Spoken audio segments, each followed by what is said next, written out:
आणि माझे सगळे पत्रकार मित्रांनो, आता खरं तर 7-8 महिन्यापूर्वी ताईंच्या सभेला आपण सगळे इथं होतो, तेव्हा वाटलं नव्हतं की बघता बघता 6 महिन्यानंतर इथं आपण सगळे माझ्या सभेसाठी इथं आपण असणार आहे. पण तुम्ही सगळ्यांनी एवढ्या मोठ्या संख्येने आज तुम्ही इथं आला, मला साथ दिली.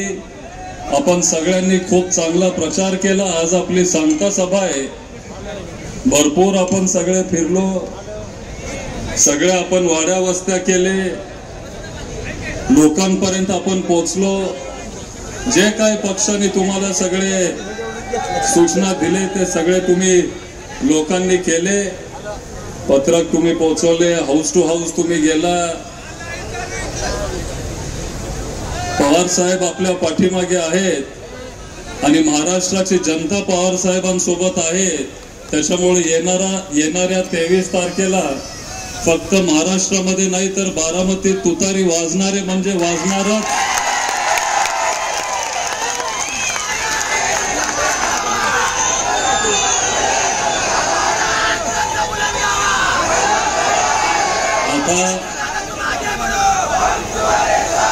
आता खरं तर भरपूर वेळेला तुमच्या गावात येऊन गेलोय, भरपूर वेळेला आपण भेटतो, बोलतो.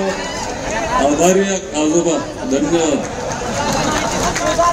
आणि आज खरं तर जास्त वेळ मी बोलणार नाही. आपण सगळे इथं पवार साहेबांसाठी थांबलोय. अख्ख्या महाराष्ट्राचं नाही तर अख्ख्या देशाचं लक्ष आज आहे की पवार साहेब काय म्हणतायत. सगळ्यांना जास्त उत्सुकता त्याच्याबद्दल आहे.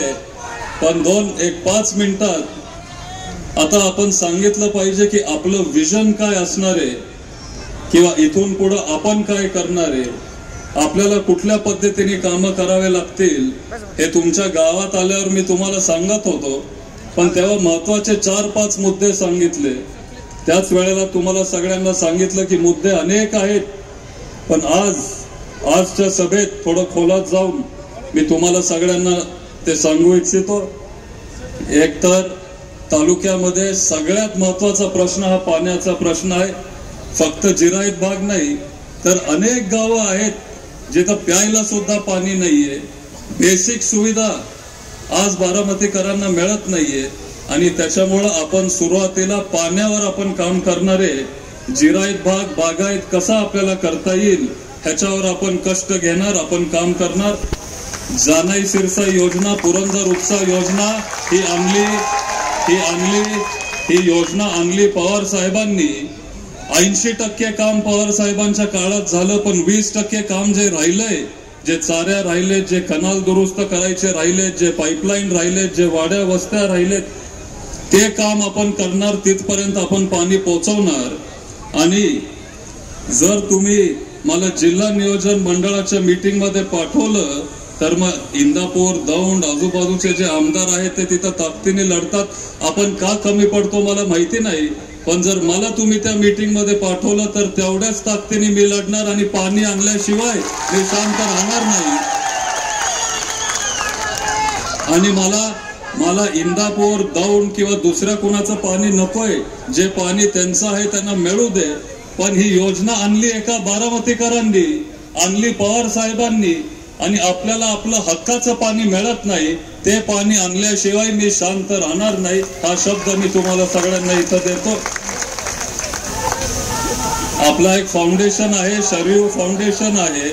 फाउंडेशनच्या माध्यमातून आपण हजारो विहिरी खोदल्या, ओढा खोलीकरण केलंय, तलाव खोलीकरण केलंय, अनेक कामं आपण करत आलोय. आणि उद्या शासनाची ताकद जर आपल्याला मिळाली तर ह्या कामांना अजून गती मिळेल आणि हे कामं आपण मोठ्या अजून प्रमाणात करू. जे आपलं हक्काचं पाणी आहे, मग ते नीरा नदीचं असेल, करा नदीचं असेल, एवढं दूषित आणि घाण ते पाणी झालंय. आपण त्या पाण्यात हात जरी घातला तरी हाताला खाज येते, हाताला फोड येतात. ते नद्या आपल्याला साफ करावे लागतील, स्वच्छ ते पाणी करावं लागेल. आपण ते नद्या स्वच्छ करणार, साफ करणार. हे सगळं काम आपण करणार आहे। आपल्याला कॅपॅसिटीचे WTP वॉटर ट्रीटमेंट प्लांट आपण त्याला म्हणतो, पाणी साफ करायचे हे कारखाने असतात, तसे प्लांट्स आपण तिथं कंपल्सरी करणार आहे। नाहीये आपल्याकडं, आजूबाजूला 5-6 MIDC पवार साहेब घेऊन आलेत।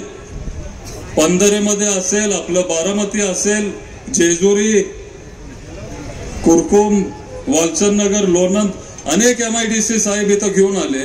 कारखाने पण त्या काळात पवार साहेबांनी आणले, पण अलीकडच्या काळात एकही कारखाना इथं न आल्यामुळं बेरोजगारी वाढत गेली।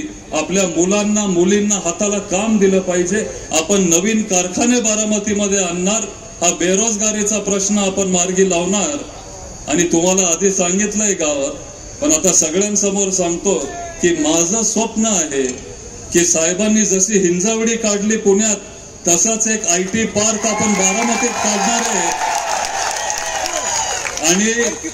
आणि आपण IT क्षेत्राला आपण गती देणार आहे। आज शिक्षण संस्थेत मी लक्ष घालतो, विद्या प्रतिष्ठानमध्ये पण मी तिथं काम करत आलोय।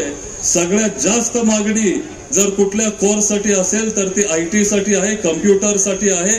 अशा IT पार्कला पाण्याची पण गरज लागत नाही आणि त्याच्यामुळे आपल्या मुलांना मुलींना हाताला काम मिळेल, एक हक्काचं व्यासपीठ मिळेल, ते काम आपण करणार आहे। आणि पहिलं IT पार्क बारामतीतलं आपण बांधणार आहे, ते आपण बांधून दाखवणार आहे। गुन्हेगारी वाढत चालली, महिलांवर अत्याचार वाढत चाललाय। 3 आठवड्यापूर्वी TC कॉलेजला काय झालं तुमच्या सगळ्यांच्या लक्षात असेल। धक्कादायक गोष्टी घडतायत बारामतीमध्ये, असं कधीच होत नव्हतं। आता या लोकांकडून सुटका पाहिजे, ते आपण करणार। तेच ते चेहरे बघून आता लोक कंटाळले। आता नवीन युवकांना आपण संधी देणार, फक्त आजच्या विधानसभेला नाही तर इथून पुढे जे काही निवडणुका येतील, नवीन युवकांना, नवीन युवतींना, स्वच्छ प्रतिमेच्या लोकांना, ज्यांची निवड जनतेतून होईल, लोकशाही पद्धतीने जे पुढे येतील, तुम्ही ज्यांना निवडून द्याल त्यांना आपण संधी देऊ आणि एक नवीन फळी आपण बारामतीमध्ये तयार करू। आणि ही जर सिस्टीम जर आपल्याला थांबवायची असेल तर मग नवीन पिढी पुढे आली पाहिजे, नवीन चेहरे पुढे आले पाहिजे, स्वच्छ चेहरे पुढे आले पाहिजेत। मगच ही जी सिस्टीम आहे, एकच रस्ता दर, शिक्षणावर तर आपण जोर देत राहू, याच्या आधी आपण देत होतो, इथून पुढेही आपण देत राहू। आणि पुण्यानंतर बारामतीचं नाव शिक्षणाचं माहेरघर म्हणून कसं होईल ह्याचं काम आपण सगळे करणार।